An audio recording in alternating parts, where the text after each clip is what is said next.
What is up, ladies and gentlemen? Welcome back to the channel.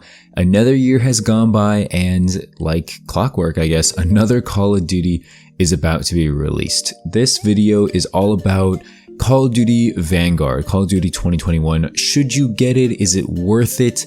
Is it fun? Is it, I guess, is it worth it? Yeah, I already said that. In this video, I want to go over my personal thoughts, my personal opinions on this gameplay. Not this gameplay, but on this game. I'm going to be showing you clips and, things like that from the game. At the time of recording this is just in beta, okay? I'm recording this in late September. The game officially launches November 6th, 2021. So if you're watching this in the future or whatever, just know that I've played the beta. I've played a lot of the beta, but keep in mind that it was only the beta. I will make an updated version shortly after the game releases and after, some updates come out and all that. So look out for that. Subscribe to the channel if you're new, or if you're watching this in the future, whatever, so that you can be updated to see when I make the follow-up video, which is Call of Duty Vanguard going to be worth it in 2021 or whatever I title that, So the gameplay obviously is Vanguard beta gameplay. I'm going to be covering the pros and cons, predominantly mostly the cons, okay? Because the pros, like the positives of the game, you can't really talk about for that long.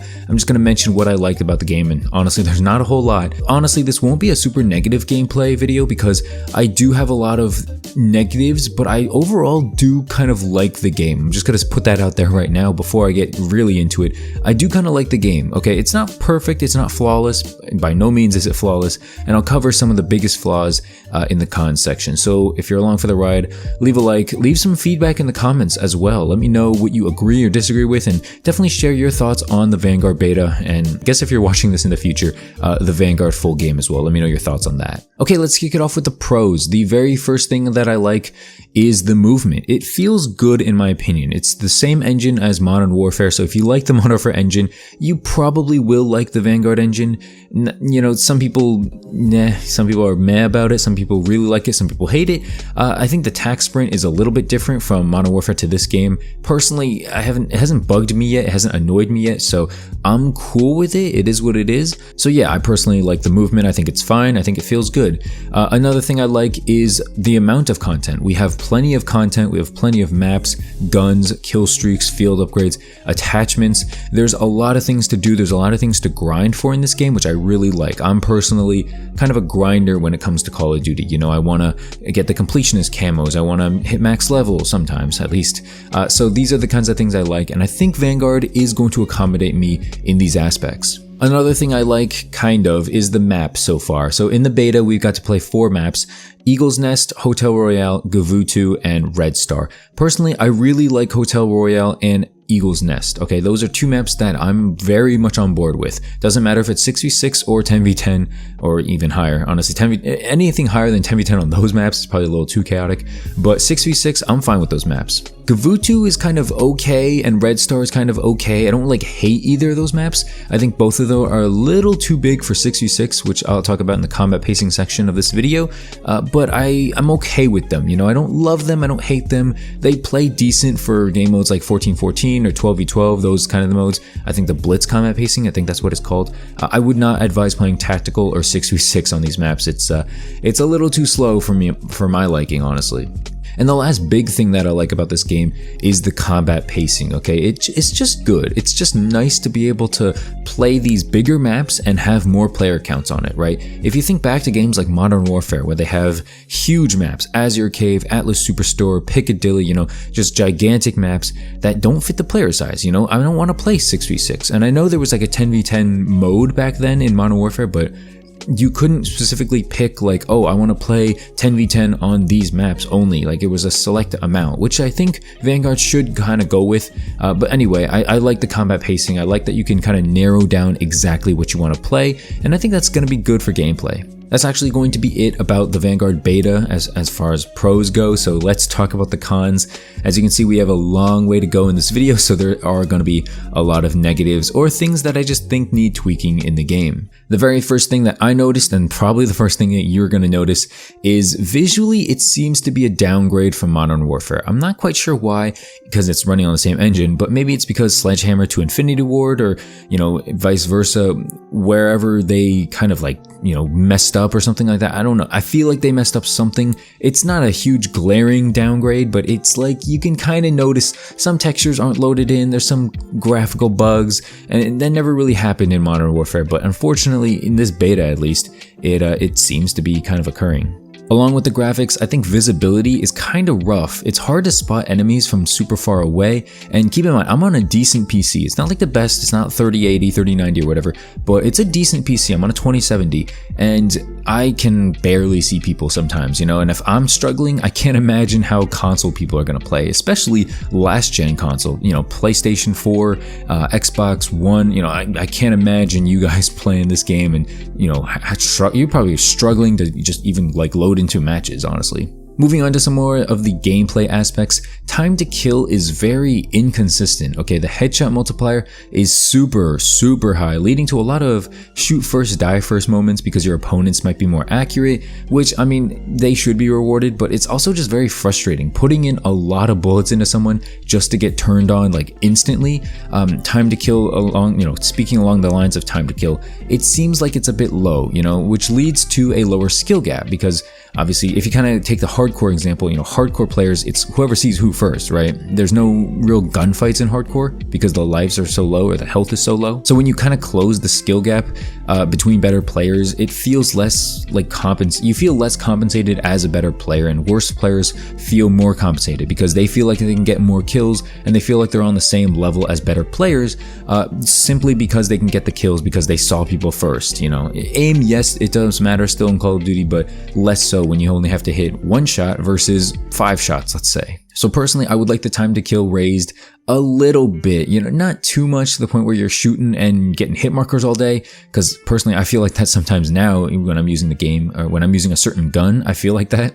But I would like the time to kill increased a little bit. Next up, regarding gunfights, there's a lot of flinch, muzzle flash, like just overall distraction that leads to you not being able to see that much. Like visually, it's not very clear after you shoot the first couple of bullets from your gun. I don't know if it's just me, my PC, my system or whatever. I feel like I've seen some people also complain about this, but it just seems like an unnecessary feature. Like, why do I need to be, why do I need to have my vision blurred or like not be able to see just because I'm shooting? I don't get that, Audio is the next thing up on my list. It seems kind of muffled and just overall not very clear. It's hard to tell when someone's really close to you, like right up next to you, which sometimes is good, right? But sometimes like if you're like kind of posting up in search or something like that and someone sneaks up behind you without dead silence, it doesn't feel that good, because you feel like you just got completely robbed. You could have turned if you heard something. I don't want the footsteps to be Modern Warfare loud, but as of right now, they're a little bit too quiet. Maybe just a little bit louder would be nice, but if they're not louder, I'm okay with it as well. Factions, this probably will get fixed by the full game. I'm not quite sure, I'm not 100%, but factions as of now are not in the game, meaning that there's no way to separate opponents and make it easier to tell who's on whose team based on the operator that people are using. This was a big thing in Modern Warfare and Cold War. I have no clue why they stepped away from this. It's not the biggest deal in the world, but it's just weird to see, like for instance, a character on your team and then a character on the opponent's team, just he has the red name, your friend has the blue name. I'm supposed to shoot the guy with the red name, but mentally it doesn't make sense when you look at the character. It's like, oh, I just saw him and he was on my team, so it creates a kind of a disconnect there. Again, not the biggest deal, but it's something I noticed. Next up, I do want to talk about kill streaks for a second here. First off, they don't cycle, so there's no point in surviving once you get your, for instance, dogs, once you get your war machine. There's no point in surviving because you can't unlock it again, you can't earn it again in the same life. So like, what's really the point of surviving, right? So I don't know, that kind of makes no sense to me. If you're a better player, you kind of get punished for that. Again, closing the skill gap. I really don't like how Call of Duty is trending towards this direction of just closing the skill gap in general, because they want new players to feel as good or like feel like they can compete with people who've been playing for years and years. I'm just not a fan of that, okay? Along with kill streaks, let's talk about the fact that there's no reason to play objectives, okay? Instead of score streaks, they ended up going with kill streaks, and score streaks are, in my opinion, so much better because they actually incentivize you to hop on a domination flag, because if you hop on, you get, let's say, 200 points. That leads to, you getting your dogs easier or something like that. It just makes logical sense in my opinion because COD players are inherently selfish, okay? I think everyone knows this at this point. COD players are selfish. They want to care about their KD, their win-loss, things like that. They don't really care if the team wins. They don't really care if, their teammates don't do well, if they don't save a teammate, something like that. They care about themselves generally. Another big aspect of that is time limit games. If there's no incentive to cap the B flag, no one's going to cap it. The time goes to limit or whatever, or kill confirm tags. Why do I want to run out in the middle of the map to pick up this tag when it does nothing for me, but I could lose my streak off dogs? If I'm 2 away, I'm not going to go in the middle of the map just to pick up a tag that does nothing for my score, nothing for anything, but it will help me win the game. But who cares? I'm not going to get my dogs, and dogs will help me win the game way more. I don't know if Sledgehammer is going to actively change to score streaks. I think it's a little late in this game, because they already have like this alpha and beta out already. I think a lot of people want score streaks back because kill streaks just don't incentivize objective play, but we'll see if they change it or if they add a perk. Personally, Modern Warfare had a perk and I just never used it. I don't know anybody who really used it. I think it was called Point Man or something. The problem with it is that it competed with like Ghost and Overkill and Hardline and things like that, and no one's going to use that for something that, in my opinion, should be in the game already. Next up, I want to talk about broken attachments. And I guess, first off, attachments in general, they are way too many, okay? 10 is way too many attachments. It's very excessive. Now, think about this. I'm a pretty experienced COD player. I've been playing COD since Modern Warfare 3. I know there's people who played way longer, but Modern Warfare 3 was like, 8 years ago, okay? So it's not like I'm new to the franchise. I'm not like the oldest player, but I'm not new to the franchise, right? So I've been playing COD for 8, 9 years, something like that. And I feel overwhelmed. You know what I mean? I cannot imagine what newcomers, what casual players are going to feel like when they finally unlock weapons and attachments, and then they realize I have to put 10 things on, but if I add, this muzzle, it adds recoil, but if I add this sight, it lowers, suppression or silence or whatever. There's just so many things to keep track of, and you just end up feeling kind of overwhelmed. Obviously, it's going to be a good year for best class setup videos because a lot of people are going to need to know what's the best things to put on your gun. Personally, I think they should lower the attachments down to 7 maybe. I think it would be a simple change. Not sure if they're doing this because of Warzone or whatever. I don't know. Along with the attachments, the base guns for a lot of these weapons, they have a lot of recoil. They do not shoot well. They don't handle well. And it's necessary because you need all these attachments to make the gun better, right? And so when you first start unlocking a new gun, you're at a huge disadvantage if someone's using a fully kitted out gun versus you using a level 1 Sten or a level 1, PPSH, something like that. This will definitely create frustrations when people who are new to the game try to get in on it, because let's say you buy the game 3 months in, you're already at a huge disadvantage because a lot of people you're playing with probably already have level 40 weapons at this point, and they're gonna have 8 attachments over you having 0. That's not gonna make you feel that good when you first hop on. And along with the attachments, I also wanted to mention some of them seem kind of broken / unnecessary. For instance, the suppression effect. Why do we need that? If you don't know what it is, it's basically when someone shoots near you, your character gets slowed down. They're not hitting you, keep in mind. They're shooting near you. If you're near a brick wall or something and they shoot the brick wall, you get slowed down. It makes no sense for me. You're getting punished because they're missing their shots. That just doesn't add up to me. I don't like that. There's also the frangible effect where if you get shot, you can't heal, you can't move for 5 seconds or something like that. That needs to go away. Incendiary rounds, I think they're going to be annoying. I don't know if they're going to be broken, but just a lot of these attachments, these are just a few I picked. They're not supposed to be in the game this much. I feel like they're going to be a heavy reliance on this game. A lot of people are going to completely abuse these. Okay, let's just be honest here. A lot of people are going to completely abuse everything annoying. We are COD players after all. And I do think it's going to be pretty frustrating for a lot of players, especially casual players, if you get, completely burned by, a random submachine gun or something like that. You're just what the heck had happened to me, This isn't necessarily a con, but kind of an overall complaint.